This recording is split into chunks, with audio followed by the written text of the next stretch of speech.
bwe bavudde ku kkanisa Pulezidenti ne MAAMA Janet Museveni basembeza abagenyi baabwe ku Irenga Farm esangibwa Entungamo.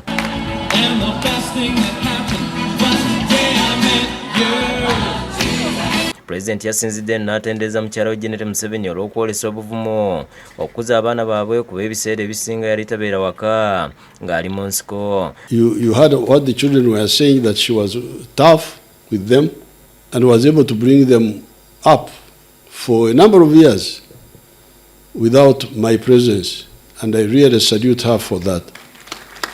Abulidde abagenyi be nti basaanye okukomya okutambulira mu bulamu obuli mu ppanya nga beenyigira mu kulya enguzi kuba kino kijja kubasuula mu ntata.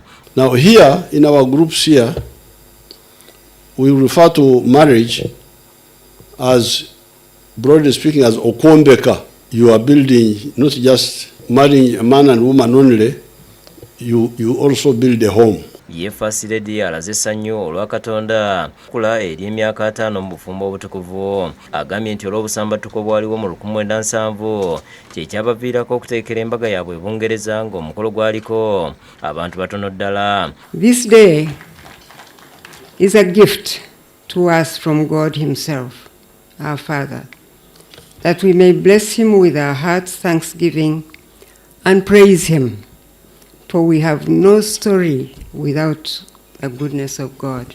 Agamba nti mu bufumbo bwabwe balina abaana 8 n'abazzukulu 15. Therefore, please know that we really need to celebrate family as much as possible, because it is a debate now in the world whether the human family is relevant anymore.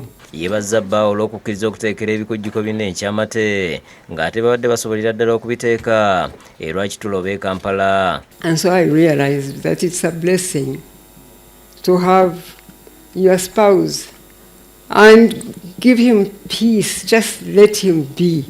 What he wants to do, let him do, because it's nothing. And now I know that really, and he knows, I don't follow him picking up things and saying small things. And ye mutabani waabwe General Kaine Lugaba yebaza Katonda asobozeseza abazadde baabwe okutuuka ku bijaguzo bino. The Thanksgiving on this day and the befitting celebration of these 50 years is really to thank God, who has been so faithful to these two people, our parents. Ate muwala waabwe Pastor Patience Lwabogo ng'ali ne bba Audrey Lwabogo ategeeza nti bazadde baabwe baafumbiriganwa mu biseera ebizibu nga kitaabwe ali mu lutalo olw'okununula eggwanga. They were not surrounded by their parents, their family and friends from both the bride and groom side. They got married in the UK because their very lives were under threat, and it wasn't safe for them to be in Uganda, much less get married here. Ye Edwin Kalugire Bawa Natasha ababuulidde nti bazadde baabwe babadde ensula ey'obukuumi n'obutebenkevu si mu maka gaabwe gokka wabula ne bannayuganda bonna. Jubilee in the Bible is a time for restoration. So Mzee and Mama, we pray that God will keep you healthy and strong always. We pray that God will give you wisdom as you undertake these important tasks that He has entrusted to you. Ye omukulembeze w'ennono okuva mu Yoruba Nigeria King Adeye Entani Ogunwese yebaza Katonda akumye abafumbo bano. We're here to celebrate with you not only what you have achieved. There's something very peculiar about your family. King Adeye ku lw'abantu b'e Yoruba atonedde President Museveni ne MAAMA Janet ekirabo eky'omuwendo. Maybe the girls can sing with us. Oh, we were not there today. We are here. We're celebrating